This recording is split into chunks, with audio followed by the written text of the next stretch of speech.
And hello, YouTube, and welcome back to another episode of The Zone TV Movie Entertainment with me, your host, Jonathan, once again bringing you my thoughts and review for today's returning episode of The Mandalorian Season 3, Episode 1, which is unfortunate because I kind of wanted more. But other than that, The Mandalorian is back. So if you have not seen The Mandalorian Episode 1 yet, Season 3, Episode 1, spoilers ahead because there's some things we need to talk about. It's more of a recap of an episode, but, still, it gives us a path of what exactly is going to be happening this season. So, let's talk about it. So, obviously, at the end of last season, Mando, he took off his helmet to say goodbye to Grogu. Grogu left with Luke Skywalker. We all knew that. And that's a big no-no in the Mandalorian, core. They don't like doing that. They think by removing the helmets, they're basically saying you want out of the whole group, and he gets banished. So Darren Jin, how you butcher that, he decides, you know what, I need to go back to Mandalorian, to the home planet, to try to bathe myself in its resources and all that, to try to cleanse myself and get in the good graces of the Mandalorian. But of course, he needs some information, he needs some supplies. So he goes to his old friend who used to help him out with the bounties that he used to get. Apparently the whole planet's been, cleansified in a way. He's now in charge. He makes everything more peaceful and have good trades. Pirates start showing up to try to, bully their way into money and drinks. Typical pirates, like we all know. And, Mando, he's at the point where he's like, you know what, if anybody gets in my way, I'm just going to take him out. And he's got Grogu by his side, and Grogu's being as cute as ever. So, it's really interesting to see where exactly could this whole season go. Now, obviously, he still has the Darksaber. He literally goes see Bo-Katan at one point. Bo-Katan is at the point where she's like, yeah, I've given up on trying to reclaim Mandalore, because I don't have the Darksaber. I never won it. From Moff Gideon, I never won it. So she's basically given up. But we all know she's going to come back. She's played by Katie Sackhoff, and she's awesome. So we'll see her again. She's on the throne. I believe the throne that she was on could be the same throne that Darth Maul took over in the Clone Wars cartoon. Could be wrong, but it kind of looked like that. She was just sitting there moping until he came. Mando shows up and is like, hey, listen, could use some information. She's just like, hey, you want to go do your thing? Go do your thing. I gave up on that. I'm done. So he's like, okay, fine. You're done. I'll do it. But we all know she's going to find a way to fight him. Or maybe Mando loses to somebody else and then Bo-Katan wins the Darksaber from that person. Who knows? But, yeah, it was interesting seeing Bo-Katan's down on her luck. Everybody in her squad abandoned her. We found out information about Gina Carano's character. She's hanging out with some Republic people now.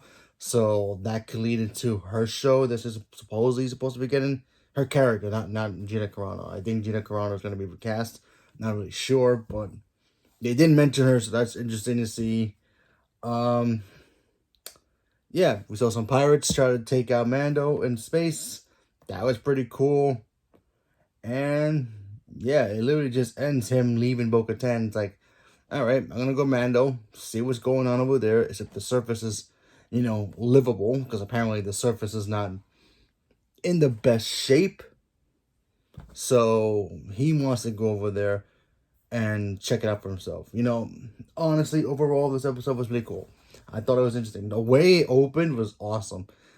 To me, at first, I thought it was a flashback because it felt like it could have been a flashback because there was a whole Mandalorian ceremony going on. So I thought that was, Mando's getting his initiation into the Mandalorian clan. But no, it was a new kid getting his helmet for the first time. And this big, massive crocodile shows up. And, they start fighting. And I thought it literally was a flashback. But then the lady who was helping Mando in the beginning, the first two seasons, she was there presenting the new kid with the helmet, saying that you can't take that off. This is your coat of arms, all that. Then Mando shows up and just wipes out the crocodile with his ship, and he literally slices it in half with his laser. So I thought that was pretty cool. Overall, great start to opening the new season. It gave us information about what's going on. It gave us information about what happened previously in the last season without actually dragging it on. So I thought all that worked. And it got to the point. Now he's also looking for a piece of, I guess, a memory chip for the robot who used to took care of Grogu. The bounty droid who turned good, who got disintegrated in the lava, river. He wants to bring him back. He needs his help for, I guess, to go into Mandalorian. Also take care of Grogu as well. And so now he needs to go find a ship because he got the little, creatures to help rebuild him back. And they're like, hey, we can rebuild him, but he doesn't have his chip. We can't use the chip to, bring him back how he was. So he needs a new chip. So that's what Mando's got to go do now. He's got to go find that chip. And also go back to Mandalore to try to, cleanse himself of all the wrongdoings that he's actually done. So, I really like the whole mythology of the Mandalorians. It's kind of like a church in a way. If you have a religious belief, it's kind of like that. Where, if, you do something, you do a sin, you have to cleanse yourself of that sin before you can be recognized in your church as one of them again. Because some people, some churches, they would literally, disown you, if you do something wrong. So him doing that by taking off his helmet in the eyes of the Mandalorian, yeah, he did bad, so he wants to cleanse himself. I think he will at the end of this season. And we should see what threats are coming up. Nothing big actually happened to, suggest, oh, here comes a new big bad. We don't know about that yet. Maybe by episode 2 next week, which kind of wish we kind of got today. Kind of wish this, we would have had 2 episodes instead of 1. But what can you do? I really wish Disney would just give 2 episodes of each of these shows. I know that, they have to be weekly and all that, but I get that. It makes sense because we can all talk about it throughout the week. But still, at least give us 2 first episodes. There are some people out there who do YouTube and they get to go to premieres and they got to see the first 2 episodes. So why can't the rest of us do it? But what can you do? What can you do? We have to wait now until next week.